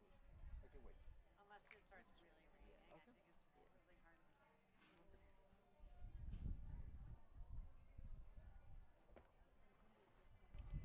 Decas has got a fantastic strike rate in terms of clear rounds jumped as well. This pair of 40% clear across fences of 150 to 160 height and 54% clear at 150. She has ridden this horse in some big classes. Yeah, some very, very iconic classes for them both. Been jumping this in plenty of 5-star Grand Prix to a good few top 10 finishes. I mean, she was also jumping Decas in the 3-star Grand Prix at Traverse City for a first, a fourth, a second and a fourth. So a little bit of schooling for Margie around that turn. And then went at the fence. And she's up and over. 3 time faults in the first phase, 6 in the second, so she finishes on 9 with her longtime partner Decas.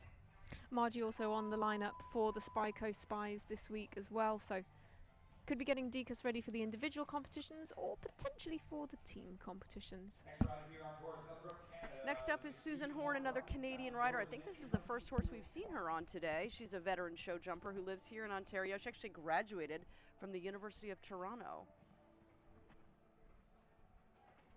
Yeah, one of the older horses in the field actually as well. This is a 16-year-old. The Dutch warm blood pretty gray horse, who it looks like has had a lot of time off since Calgary and Spruce Meadows. This might be the first competition, first time she's brought him in the ring since.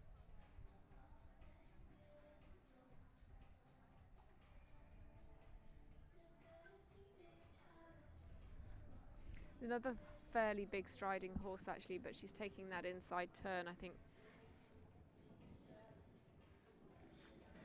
He's just getting the practice in perhaps for those speed classes later in the week.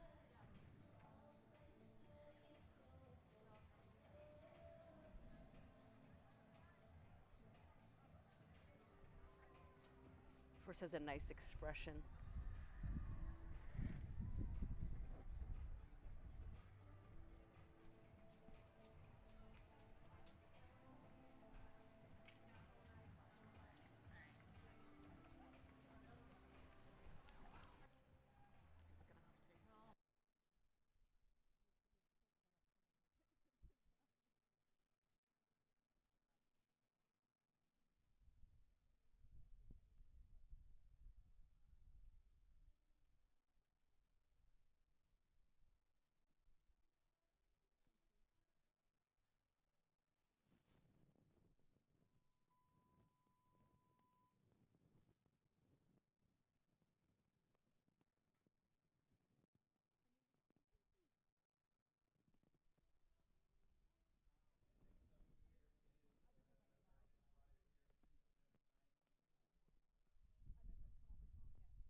Thomas Joffre then now in the ring for Argentina with Eliante Z.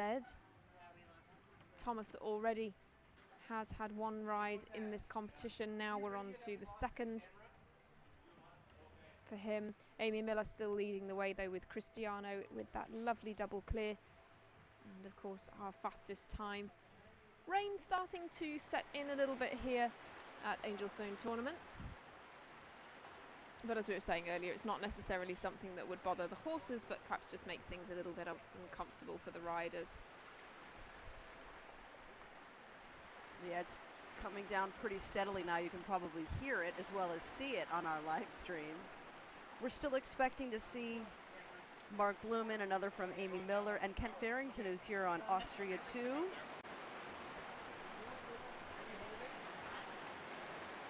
And if you didn't hear the rain before, you can probably hear it now. It is really coming down. Yeah, it's just all of a sudden set in here.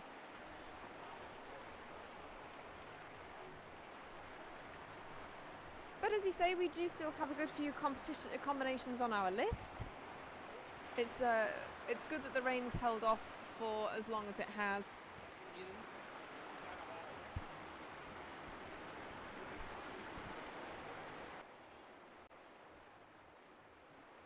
We have the rider motioning to the judge. I think he wants them to start the time clock. And I'm not sure if they want him to hold up.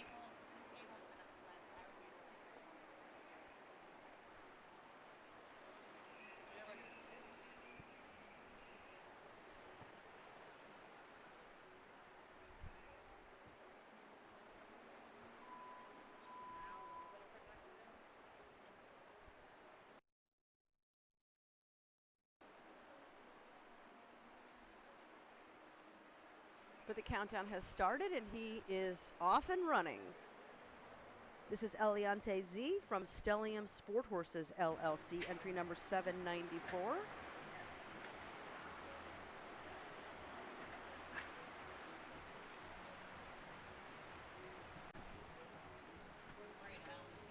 Thomas again got quite a few really great horses in his string, and Eliante is certainly one of those.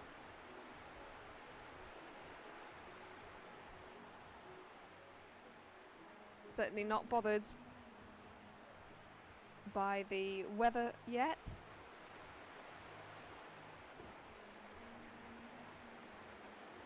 Great also to see so many competitors from a range of different nations as well. Thomas representing Argentina, but of course we have Canadian competitors, the Mexican competitors, Venezuelan represented by Juan Ortiz, and quite a range. Of course some Irish competitors as well.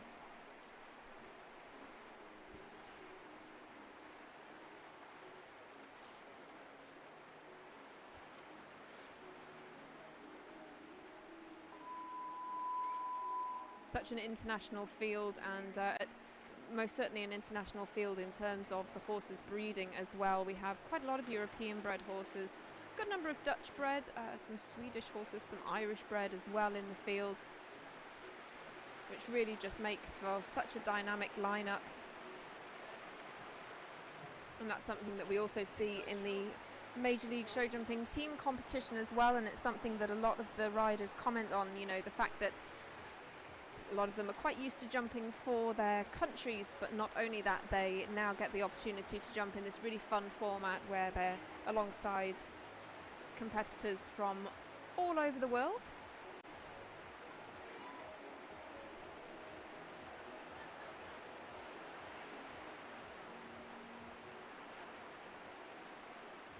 Well, next on our list should be Mark Blumen. We're just confirming that for you with this young horse, Marilyn. We can barely see through the rain, but I think this is entry number 807. This is Amy and Don't Worry Farmer. I have a feeling that right. Mark Blumen decided not to bring in Marilyn, but yeah, you can barely see through the raindrops. So kudos to Amy for coming in and getting on and wanting to get around. Absolutely. I mean, you would not call this a light shower. It is really coming down, but you know, on the plus side, it's great for the ground. Of course, we're jumping on a surface here, but you know, were we to jump on grass, it'd be great for the ground. Amy with a second ride here, Don't Worry Farmer, and Cristiano is the horse with whom she leads this competition. Another great round for her, another double clear, and the 33.55 takes her into third spot. So holds the first and third spots. Pretty pretty incredible. So 3 Canadian spots, 1, 2, 3. Amy, then Erin Ballard right now in second, and Amy Miller on her second in the third spot. So they occupy the podium, as it were. And we'll have to see if Kent Farrington is going to brave this rain on Austria too, one of his big rides.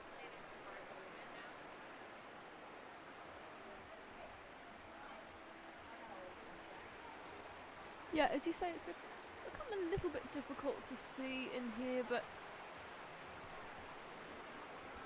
it is indeed Kent Farrington with Austria 2. And as you say, Kent bringing this fantastic ride. He's the former world #1, but he's had some fantastic results with this horse. He was 9th in the Rolex IJRC Top 10 final with this year. Also won that competition with this horse back in 2019, has a great record in those competitions. Of course, Kent as well is a rider who's won Rolex Grand Prix as well, won the Aachen Grand Prix with Gazelle. This the second part of 6B coming down, the Oxer coming down, so he has at least 4 faults. But how about Ken Farrington trucking on? Good for him. His jacket is sopping wet. The rest of him, I'm sure, is sopping wet. And this is his, I think this was the only horse he was planning on riding in this class. So he's going to get his money's worth and get Austria 2 around. Yeah, he is making sure that he gets Austria all the opportunity to compete in this arena. And, you know, when people are riding and training at home in the rain, they often say, you know, if there's rain at a competition, then you still have to compete. And it's a great experience for Austria too, great education.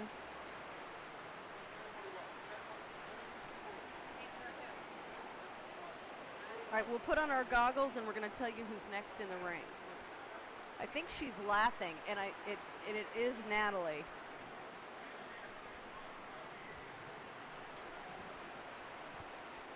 She's had quite an eventful day, so she can count her horse going for a little bit of a spin, coming home safely, a super early round in which she was double clear, and now she's going in a torrential downpour on Camilla D, an entry of Marigold Sport Horses LLC. This is 41st in the order. It's an 11-year-old mare. Natalie, again, you know, she's got some great rides in her string at the moment. Had a really good win at Traverse City as well last week. She's within the top 100 in the world rankings, which is, of course, pretty impressive. This year she rides on Team Logano. She was on the Diamond Devils last year. And she's accomplished quite a bit for such a young rider. Yeah, absolutely. And really getting the miles under her belt at 5-star level. Now, she was close to the in-gate on that last jump, and I think she just decided to take the shortcut right there. Yeah, I think she's seen enough. She's done what she came to do. Yes. She's off for a hot shower. Which is sounding good. Lacey Gilbertson is supposed to be in next. We'll double check that for you when we see the horse come around. Should be entry 754. Bizens Male of Seabrook LLC.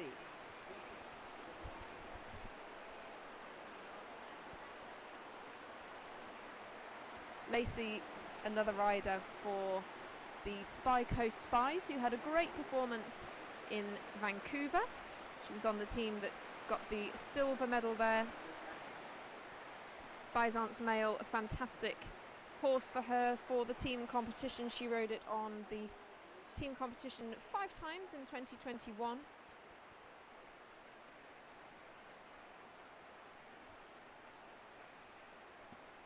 Shane's wife, Allison Sweetnam, is recorded as the trainer of this horse and worked with the Gilbertsons for many years. Allison, a fantastic trainer, has her daughter Olivia and her kids going. I don't know where she finds the time. She runs a super busy operation with a ton of students, does an amazing job.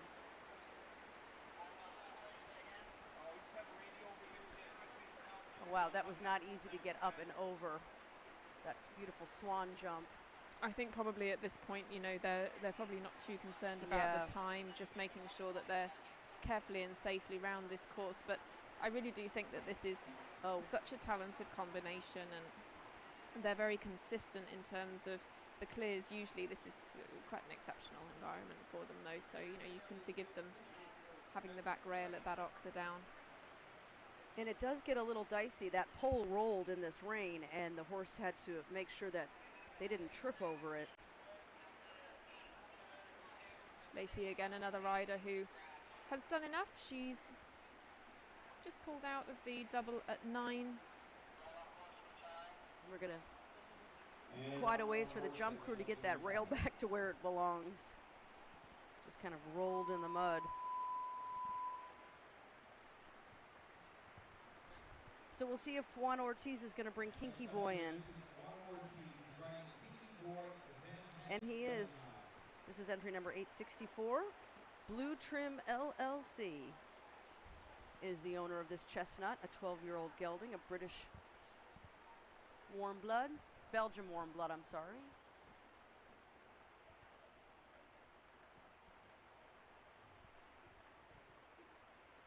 Juan, as we were saying earlier, very experienced competitor at the Pan American Games and World Equestrian Games.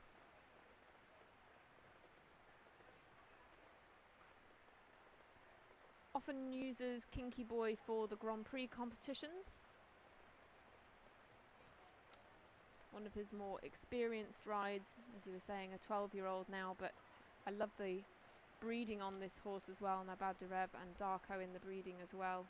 Certainly a horse bred for speed and power. And he told me today that he's definitely using this in the team competition, this horse. He's reliable.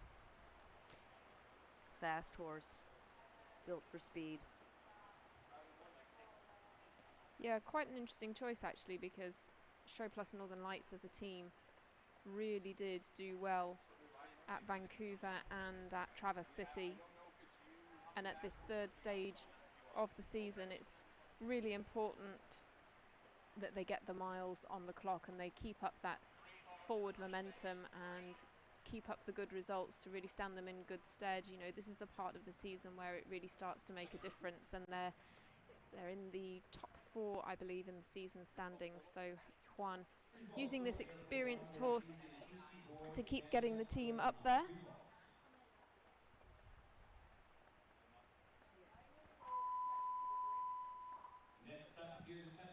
Just 3 time faults in that first segment and clear, and within the time in the second. And I think we have good news. The sky is definitely lightening, and I think the rain is I don't want to say lightning, lightening. Yes, it's lightening up. yeah. It's lightening The up. clouds are moving. Yes. I feel a slight breeze, and perhaps that's shifting these clouds. But, you know, in any case, what we really want is fine and dry weather for our feature classes later on in the week. And I think we'll get that.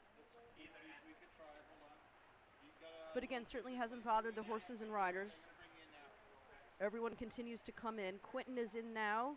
Ariel Grange's entry. Hyde Moffitt back in the ring.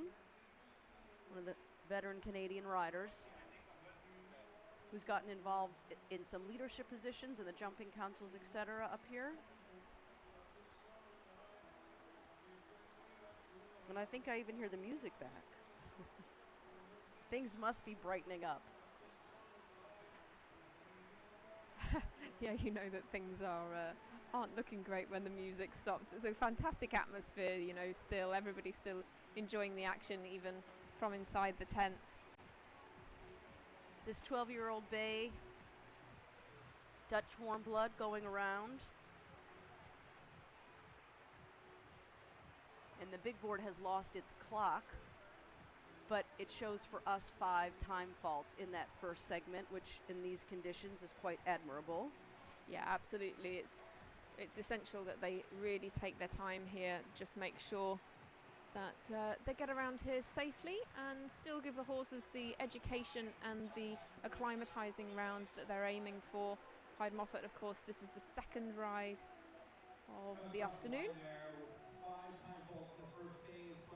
So 4 time faults in that second phase. Quite a nice ride for Hyde Moffitt, and 9 total faults for him. 44th in the order, so it looks like we're on our way toward the final 10. 54 set to go, and everyone has braved the rain. We haven't had any scratches whatsoever. Chandler Meadows is set to come back in, as she's had more than one here today. Expected to be next. Entry number 828.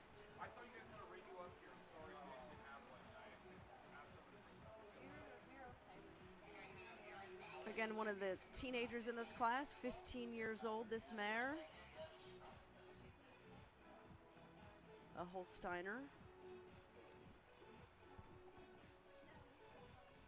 And perhaps she got out of the rain and then got back into school because she had a bit of time, but a bit of a break here, and we'll keep you posted.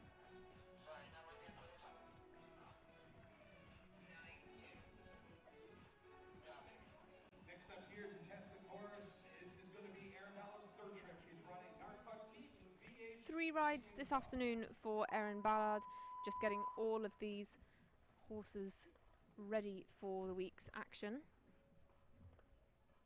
So we do have a shift in the order. Here's Erin. This is just a 9-year-old Belgian warm blood from Harley VDL and Choco Blue.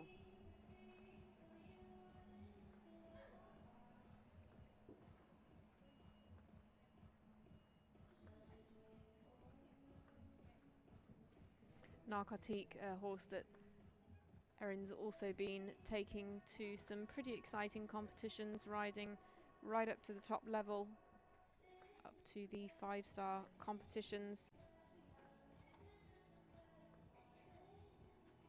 Not a horse she's ridden on the major league teams, but you know, she's not on one of those this week, I believe.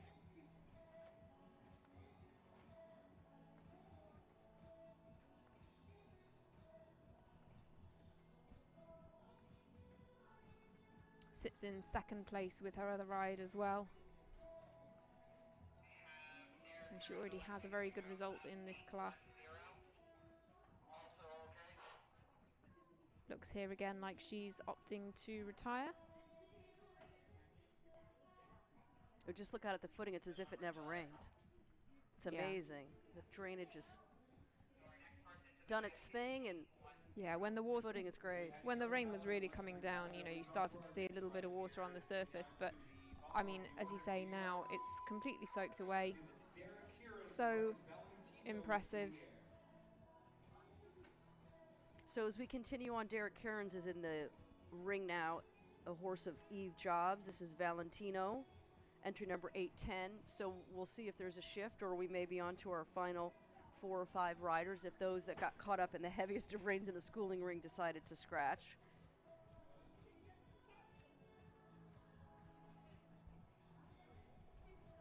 They're riding for Ireland, and as you say, owned by Eve Jobs, this horse who was competing quite successfully, competed in a few 5-stars, I believe, herself. Dara, quite an experienced competitor, of course, competes quite extensively over here in America.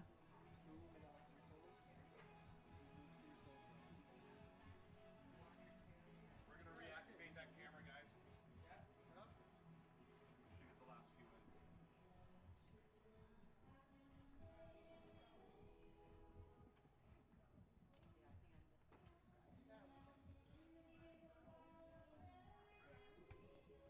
Seeing quite a few riders jump fence 8, which is what Dara has just tackled, and then retiring. And I think perhaps, you know, 7 to 8 is a good turn back that they will be wanting to practice. It's one of the first rollbacks that they have in this course, and certainly, you know, as we were saying earlier, there's a good few different questions being asked around this course, but certainly they'll be wanting to come in here and practice those types of turns, practice the related distances that we have in here as well. You know, from 5 down to 6 is an important part of this course as well.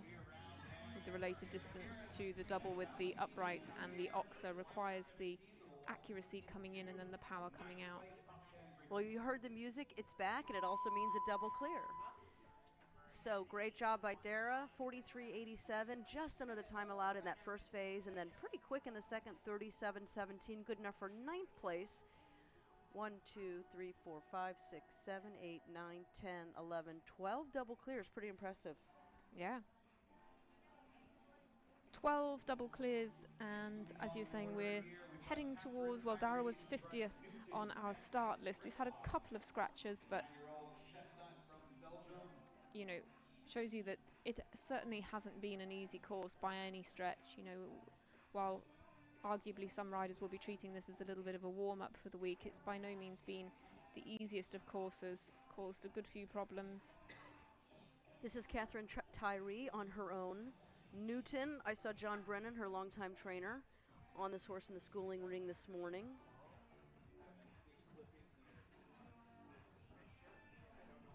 Catherine, quite a prominent rider on the 2021 Major League Show Jumping series as well. She was 27th individually last year.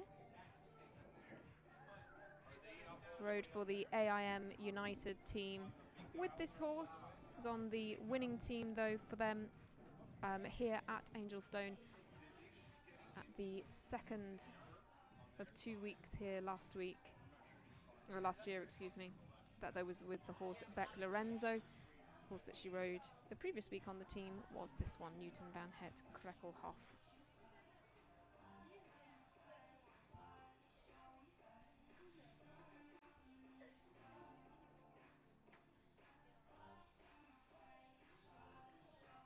Just 2 time faults in that first phase. No faults on the board here. We'll see how she is on time. A fraction over as well. So she finishes on 2. Pretty quick 37 seconds in that second phase. On the 9-year-old Chestnut. Looking forward to seeing her the rest of the week. So great to see some of our Canadians who have had success both over in Europe and down in the South, coming back here to Angelstone where they all start things off. This is Sam Walker. He's riding for So we are going to go back to Sam Walker. This is an entry of Evergate Stables, run of course by Jennifer Gates and Niall Nasser. This is, I'm going to let you say this because you have much better diction than me. Hermelian van die Hugova is how I would say that. Sounds so much better when you say it. 47th originally in the order. This is entry number 831. One of the youngest competitors here. This is Sam Walker, who's right at home here in Canada. Sam also rode at those FEI North American Youth Championships and had some fantastic rounds there. The horse he rode was Evita, which has been a really fantastic partner for him.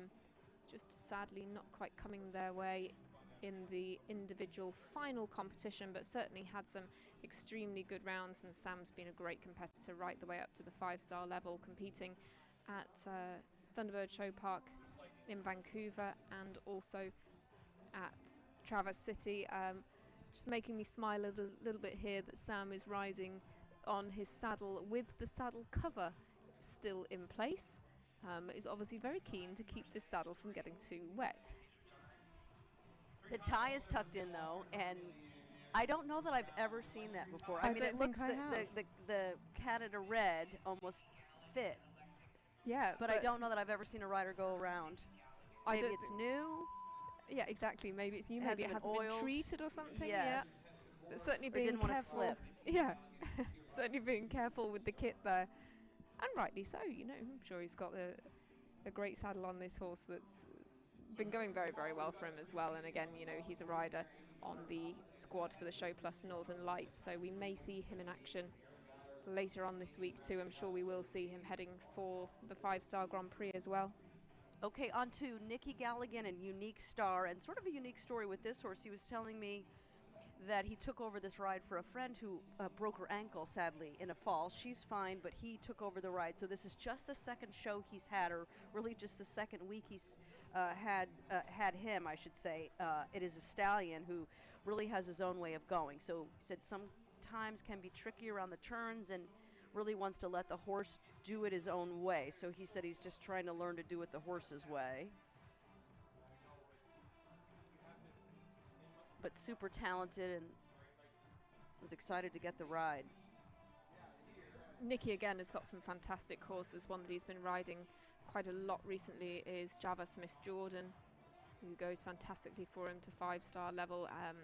Castellissimo, another talented ride for him, but Nicky on the Trailblazers team, comes there from being on the Crusaders in 2021. Oof.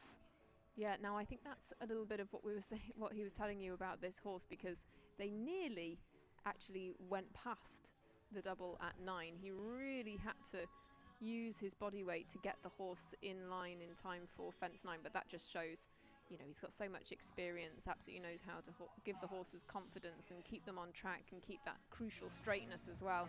Well, that was a fabulous ride. Wow, what a trip for Nicky Galligan. Double clear. It does knock Amy Miller out of the 3rd spot. Unique Star right into 3rd place, 32-31, and it is the I guess the 3rd fastest of that 2nd phase, which is really what counts in the overall totals. What a ride for Nicky Galligan. Great ride and great prospect for the rest of the week as well. Certainly can't wait to see the horse lineups for the team competition. And I think the riders are most excited about the draw party. Yeah, there's always a very interesting challenge set for the team riders to decide who goes in what order in that team competition, and we'll have one of those tonight that decides the order of go, so do look out for that on our social channels. Of course, you can follow along with the week's action with the hashtag #ThisIsMajorLeague as well.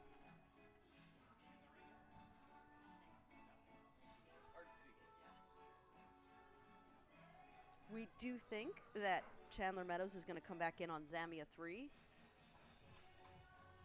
Some of the riders switched a couple of places just based on the weather and being able to school some jumps in the ring right behind the VIP tent. So we'll give her a chance to come in.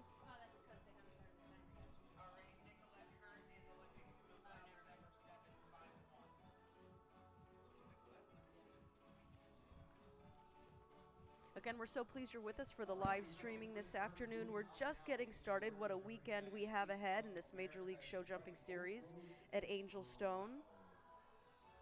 This has been a meter 42 phase, a 5-star special 2 phase. And right now, Amy Miller, Canada's own, is leading the way on Cristiano. Aaron Ballard on Kilana Denver is 2nd, and Nicky Galligan, who we just saw go. Unique Star is 3rd. Amy is 4th on her 2nd horse, Don't Worry Farmer. And then it's a double Dutch for Peter Lutz, Halerno and Fellini. Quite tight on both of his times. They were so close together. It's as if the same rider had done it. And he did.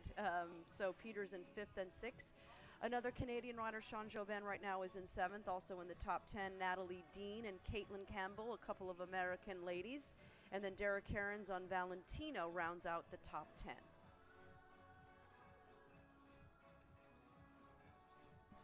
So it looks like is Nicolette in the ring. Nicolette Hurt is going to be next to go. We welcome her in. This is the first time I think we've seen her today. Iron Horse Equestrian's Oak Grove Desperado. This is entry number 751. I'm sure many people will recognize that prefix, Oak Grove. So many of those horses being competed at the very top level under some super talented international riders. Oak Grove's Desperado, though, the ride for Nicolette Hurt, just a 9-year-old. Diamante Simile, a very well-known horse that this came from. Yeah, and breeding. More and more popular in the breeding as well. Look Zed on the dam side as well, again increasing in popularity. Some of these stallions have really turned out an incredible rate of top horses. Nicolette also jumping at Traverse City. Horse that she was on last year was the Blazing Sevens, and she had a good few rides to the top level there. Horses like Fleurette as well. She was finished finishing well here and opting to retire. Again, she's done what she came to do. Yes, so Nicolette is going to head for the barn.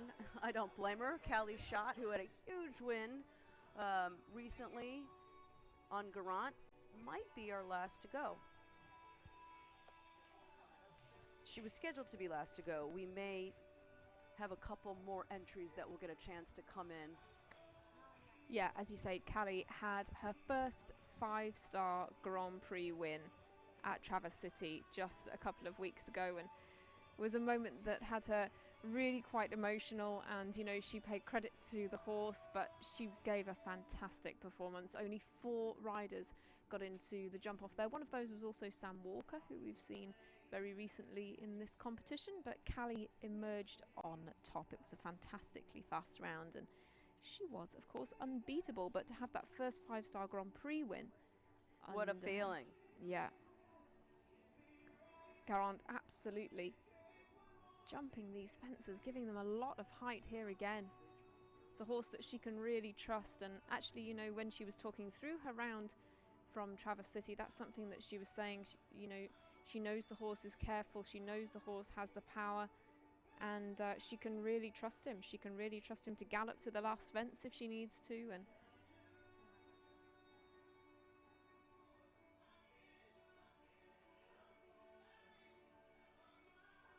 we've mentioned a couple of breeding points throughout this competition. This one has Warrant and Verdi.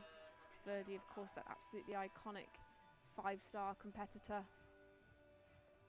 Up and over the last fence, it remains up. We'll look up to the Wow, what a careful horse. She was quite close to that fence, but up and over cleanly. 2 time faults, though, will catch her in the second phase, but clear in the first, and she finishes on 2 for the afternoon. Looks like it'll put her in 19th place here today.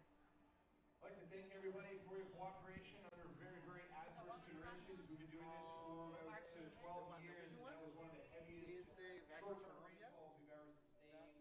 And to all the grooms, trainers, fans who are out there. So we are just hearing that, in the words of the gentleman who runs the show and has for the last 12 years, he thinks that was the heaviest downpour they have ever had here. And they are thanking everyone for their cooperation, from the trainers to the riders to the grooms who braved the rain, and they really continued right on. Two-phase competition here to get things started at the Major League Show here at Angel.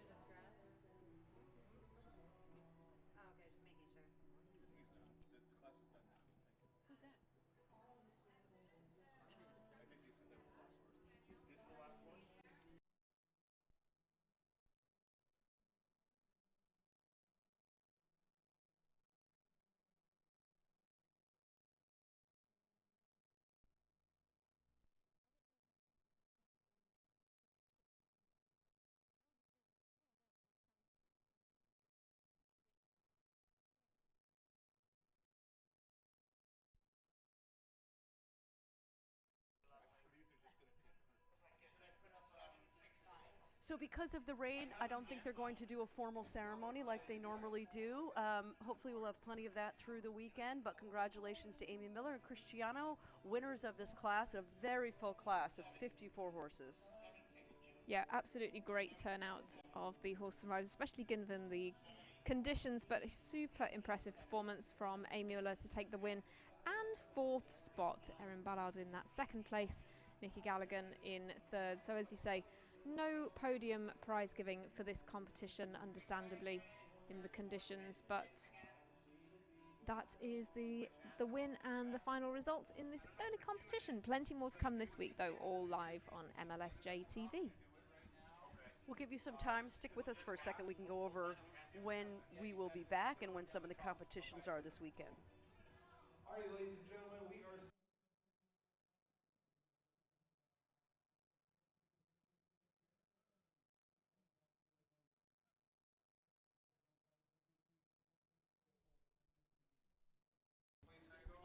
So as they congratulate and announce the top 10, we can tell you that Thursday there's the 2-star meter 40 opener, and we'll see some riders that we didn't see today that are here with some 2-star horses.